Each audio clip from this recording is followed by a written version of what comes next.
3 questions about this part of Chicago's lakefront. In the last 75 years, which location served as a military base? Which location served in the treatment of tuberculosis? And which location was used for target practice out over the lake?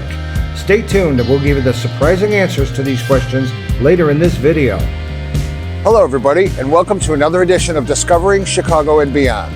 I'm Keith, and today we're bringing you Chicago's dynamic lakefront. We're starting at Foster, and we're going to go to Fullerton. We will bring you other segments of this beautiful lakefront in other videos. So come on, let's go. What's going on our lakefront? Well, how about soccer, baseball, swimming, golf, volleyball, frisbee, tennis, running, cycling, cricket, boating, hiking, yoga, basketball, jet skiing, windsurfing, rowing, sailing, rollerblading, kayaking, and did I say fishing? Good morning from the Park Bait Shop here in Montrose Harbor.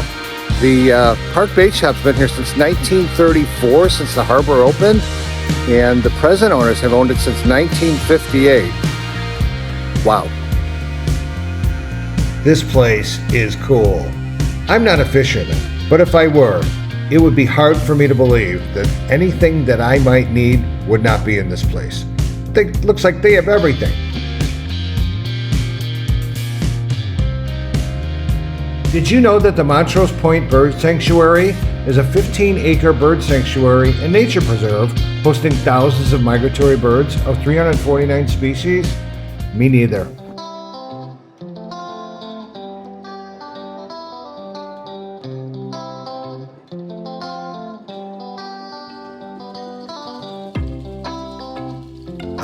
La Playa, the beach.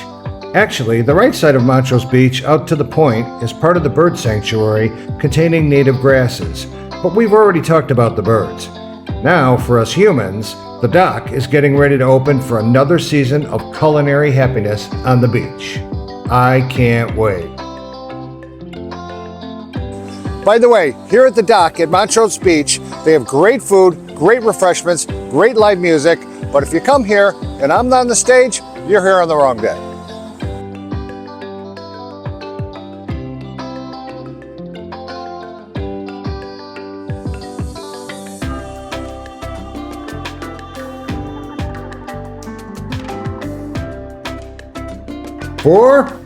This gorgeous little 9-hole gem opened in 1932 as the Waveland Golf Course, but was renamed Marovitz in the 90s. The course is sandwiched in between Lakeshore Drive and Lake Michigan, both of which have claimed plenty of errant drives of mine. Someday I'm going to have to do something about that slice. Anyway, 3 of the holes are along the lake, and the rest are all oriented parallel to the lake, offering views of the water, harbors, and the buildings along Lakeshore Drive and downtown. Just enough big old trees, sand traps, and water hazards offer a challenge to any skill level. The old saying that a bad day on the golf course beats a good day at work absolutely holds true here, and no matter how bad my game has been, I've always left here feeling great.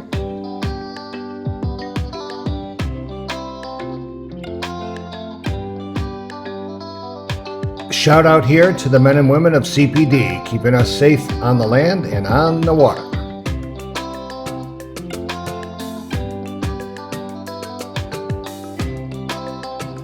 Belmont Harbor is home to the Belmont Station of the Chicago Yacht Club, which has been around since 1875. In addition to all their sailing and club events, they offer sailing classes to prospective sailors of all ages and skill levels, which would be great for me because I don't have the $1,300 these guys are spending to fill up their powerboat.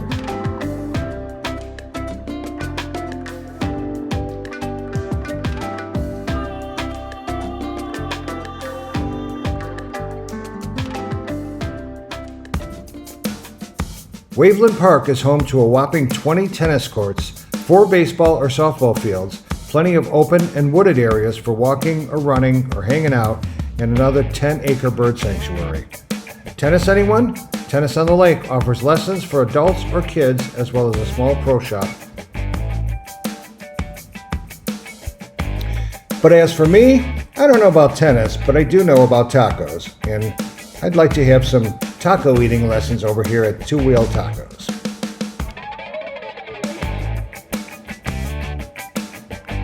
And Lakeshore Bikes is in a perfect spot on the bike trail. to rent a bike or get your bike repaired.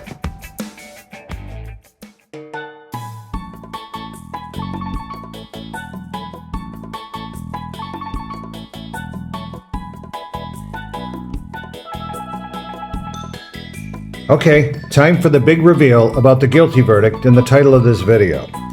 I am guilty of not taking advantage of this beautiful and magnificent lakefront.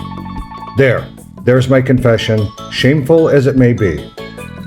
You know, I'm a lifelong Chicagoan and a top producing realtor in this city, and I consider myself pretty knowledgeable about all things Chicago.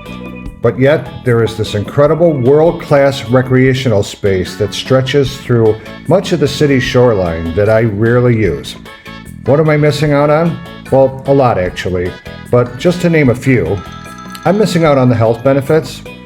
Walking, running, biking, sports, yoga, or just hanging out at the beach or in the park in the fresh air and sunlight instead of TV time. Stress release. Wow, much needed. Spending time by the water and in nature is known to reduce stress, and nowadays we can all use a lot more of that. Scenic beauty. The breathtaking views of Lake Michigan and our lakefront parks, especially during sunrise or early mornings, offer a reassuring sense of tranquility and beauty.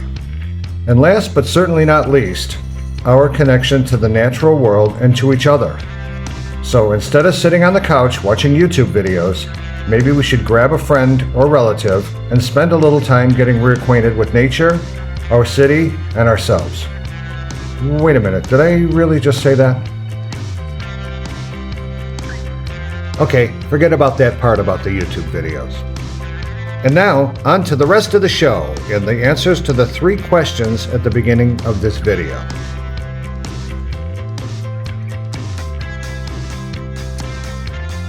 Hello everybody, now we're at the Theater at the Lake, over here on Fullerton and the Lakefront. Actually, in front of me, out of camera, but we did plenty of shots of it, is a 3-acre landfill that wasn't here 10 years ago. It was completed maybe about 4 or 5 years ago, something like that. So they added 3 acres of lakefront. Behind me is, of course, the restaurant part of the Theater on the Lake. This building was actually built in the 30s as a tuberculosis sanitarium for kids. They thought the fresh air being on the lake would cure the tuberculosis. And they served roughly 30,000 kids a year. In the 50s, they closed it down and the Park District converted it over to a theater. Part of the building was demolished, and the other part that you see behind me is the theater and the restaurant. The restaurant's fabulous. It's got unbelievable views of the city, and it's a wonderful experience.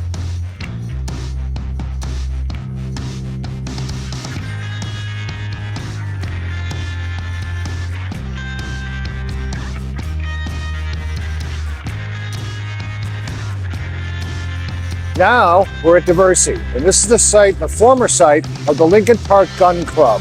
I remember as a kid, up until like in the early 90s, driving by here, they had these little structures that shot out these lead plate skeets and targets and stuff. And I remember hearing the pop of the guns and seeing these guys shoot these things. At some point, the Attorney General of the state of Illinois sued the gun club because they said they were polluting the lake with all this lead. The actual gun club opened in 1918, and it closed sometime, like I said, in the early 90s. But it was pretty wild. It stretched all the way from the mouth of Montrose Harbor, almost all the way to the Nike missile base at Montrose Harbor, which is now the AIDS Garden. And we will bring you a little update from there pretty soon.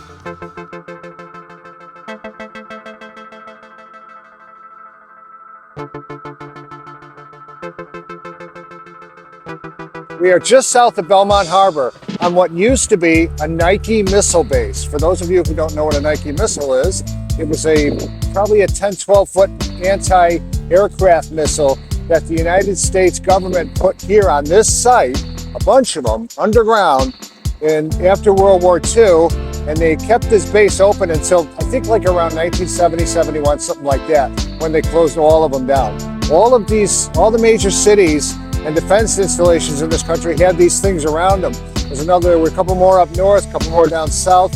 So the thought was that the Russians would come over in these bombers and come straight down the middle of Lake Michigan where there was no radar coverage and bomb Chicago. So they put all these installations here to shoot down the bad guys. I remember seeing it when I was a kid. Okay, I'm old, I know. But I remember seeing the Army personnel in the little buildings and stuff. Again, I didn't see any missiles. Most of that stuff was underground. They practiced bringing them up and, getting ready to shoot them off or whatever when this base was open. Again, it closed in the 70s, but it was an Army installation all the way from like about this space here, all the way to the harbor itself, to Belmont Harbor, which is a couple of blocks. You can see this is a big electrical cabinet. There's no reason for a big electrical cabinet to be in the middle of a park on former lake front, right? So there's still remnants of this thing here. There may be even stuff buried where they used to keep these things, but I don't know about that for sure. Anyway, that's just another fun fact of Lincoln Park. Okay, that about does it for this week's installment of Discovering Chicago and Beyond. We hope you enjoyed the video and maybe even learned something. And if that's the case, please help us out and hit the like button down below.